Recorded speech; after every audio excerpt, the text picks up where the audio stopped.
Hi folks, I'm Jason and this is my daily vlog called Living with CMT. I hope you enjoy. Evening folks, 2nd of January. Tried something a bit different yesterday on my video. I started with a new screen. I think I'm going to start doing that every couple of months, maybe each season, or I don't know yet. I'll change it round and mess about with it a little bit. Like I say, it's the 2nd of January. This tree what you see behind me, there's only 2nd, 3rd and 4th, and then it all comes down on the 5th. So I'm making the most of having it tucked behind me. Today, got up this morning. We were supposed to be going town, but it was frosted over. Very, very frosty. Actually, it was -2 when I got up this morning, which at 9 o'clock, just before 9 o'clock. And it's been cold all day. Now, we decided not go because, like I said, it has been really, really, really cold. So I've had a day in. I've been sorting a bit of stuff out on my computer, sorting a bit of writing stuff, doing surveys, a lot of surveys. Deb's been sorting stuff out on her computer, and what I've done is also I've ordered myself another 4 books, 4 biographies. I'm not going to tell you what they are. I'll wait till they come tomorrow and I'll show them you. They're the last bit of my Christmas money, so I thought rather than buying Blu-rays and DVDs, I thought I'd buy some books. Because like I said yesterday, I did neglect me reading a bit yesterday. Last year, sorry. I've already started now anyway. I've started reading, or continue reading, me Pablo Escobar book, which I started reading, believe it or not, in September, and I never finished. I just left it after about 100 pages. Well, I've already read almost that many pages today, so. I am a quick reader. I'm not a skim reader, don't get me wrong. I'm not one of these people who just takes in bits. I do read a book from cover to cover, and I do take it all in, but I have got a tendency to be able to read quite quickly. I don't know whether that's the writer in me, the author in me, or what, I don't know. Well, last night, me and Deb decided to sit down and watch a bit of TV. Now, we were going to watch stuff that had been on telly, but there wasn't really that much on, to be honest with you, that we fancied watching last night. So we decided to go on to Netflix. And they just had a film on there, which I've been wanting to watch for a while, called Ghost Stories. Now, I'd seen the trailer for it, and I thought it looked very creepy. It's got Paul Whitehouse in it. It's got Martin Freeman in it, along with other people. I think it's Michael Nyman's in it as well. And I had high hopes for it, and I must say I was quite disappointed. I watched it, and it's not one I could ever imagine owning, because being a horror, it said it was a supernatural horror anyway, but to be perfectly honest with you, I've seen scarier. I don't know, I've seen a lot worse. It wasn't meant to be a gory horror, don't get me wrong. It was supposed to be a supernatural horror. But I will just pause a minute because I'm going to give you spoilers on 2 films. So, right, the reason I paused it, because I keep forgetting, I used to do that. I stop and then let you decide whether you want to hear the spoilers. Now, Ghost Stories only came out in 2017, I think it did. And like I said, it got Martin Freeman in and Paul Whitehouse, and I saw the trailer and I thought it looked quite creepy. Well, the synopsis of it is, the gist of it is a man who basically debunks people who are supposed to be psychics and mediums, and he always tries to come up with a rational explanation for everything. It's been done before, trust me, it's been done before and a lot better. And basically he goes to see this man who's supposed to be dead. He's supposed to be dead, he was his hero basically, he grew up believing everything this guy told him. And this guy says, look, I made a load of mistakes, I shouldn't have debunked it all, it's all true. Go out and here's 3 of my stories which I never was able to solve, let's see if you can do it. Anyway, he goes to these. Basically, it's split into 3 stories: Paul Whitehouse's story, this young lad's story, and Martin Freeman's story. Now, at first, I thought, "Oh, this is going to be cool." This is because he's going to have to try and prove that the supernatural doesn't exist. Blah blah blah. To be honest with you, it escalated into something that was just completely nonsense. Anybody who's ever watched them sort of films will be able to figure out the ending, but it still didn't make that much sense. And I was very disappointed. Now, I would only give it 2 stars out of 10, and that's for the cast. I thought the story was weak. I thought the characters weren't that good, not believable, and I thought the entire story behind it was a bit garbage, really. I didn't enjoy it at all. Now, the second film we went on to watch was in a series what I've always watched. Now, when I watched them, the original films, they were Japanese, and they were the Ring series of films.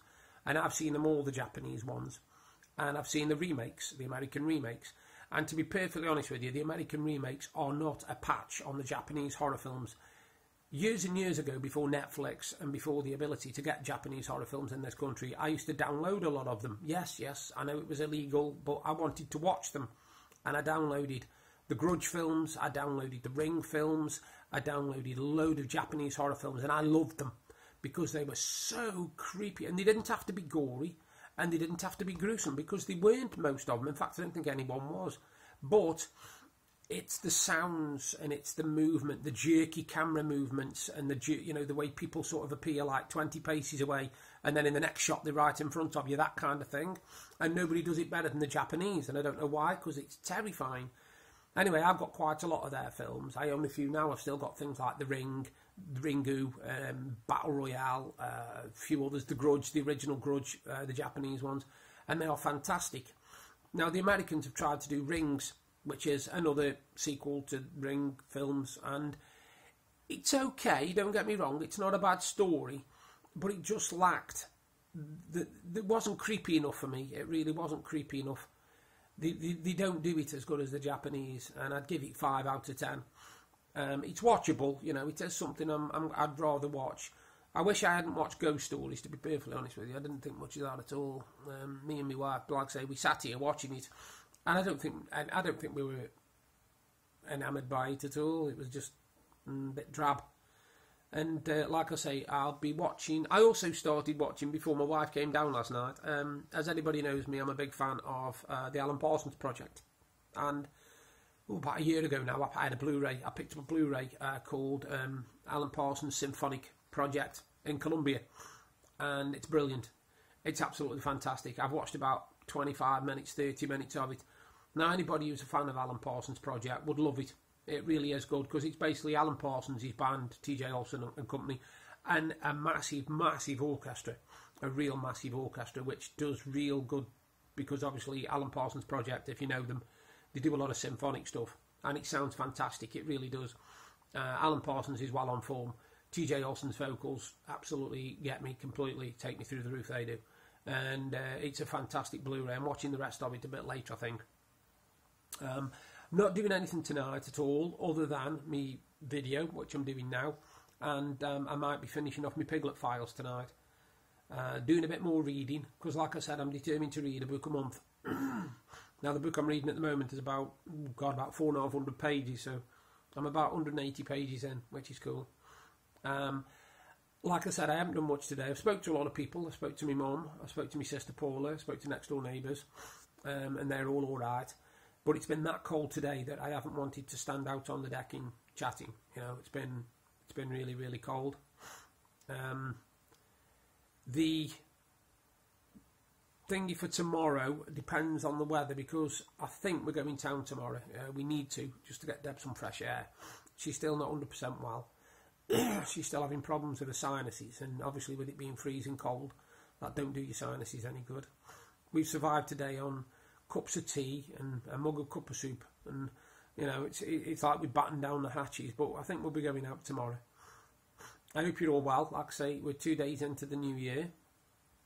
Nothing's really started yet for us. I don't think nothing starts really until this lot comes down behind me. Once that lot comes down, then we get back to the basics, and I can concentrate on writing. I can concentrate on... I have got one more Brickheads figure to do, but the problem is, it's a biggie, and it's not going to be, I don't think I'm going to be able to do it in one video shoot, so it might be split, that one might. Yeah, but that's about it really. I've not been keeping an eye on much news. The only thing I've noticed is that the Tories have put the rail fares up again. Well, I'm sorry, but that's no surprise to me. I don't use the railways, so I could turn around and say, well, it don't bother me, because but it does bother me, because we live in Blackpool, and one of the main ways to access Blackpool is via the train station. And a lot of people are not going to bother travelling by train, because it's costing a fortune, it's costing an arm and a leg. And it seems to be that they keep saying, well, the reason we need to put the prices up is to do the improvements. But then they'll say, well, we need to do more improvements, so we need to put the prices up more. But nothing ever happens. All they're concentrating on is this great big massive HS2 thing, what they're on about putting billions and billions and billions of pounds into. And I just don't think the rail network is up to much at all. I really don't. I think that it's unreliable. I think it's the biggest waste of taxpayers' money going. And no, I know I'm not a taxpayer, so don't lecture me. But it is a big waste of taxpayers' money. You know, there's money that could be spent on the roads, because a lot of people use the roads, right? Not as much as spent on road maintenance. You know, hospitals, NHS, not as much as spent on that, but they spend absolutely millions on trains and the infrastructure. And it just doesn't get me. It really doesn't. I think the price of train tickets is astronomical, and I'm so glad that I don't have to rely on them for anything. Anyway, on that note of soapboxing, I shall leave you to it. You have a good night, and I shall do another video tomorrow. Thank you for watching my daily vlog. I hope it was informative and interesting. If you like what I'm doing, then you can subscribe to my channel by clicking there. And if you want to see exactly what I was talking about yesterday, you can look up there.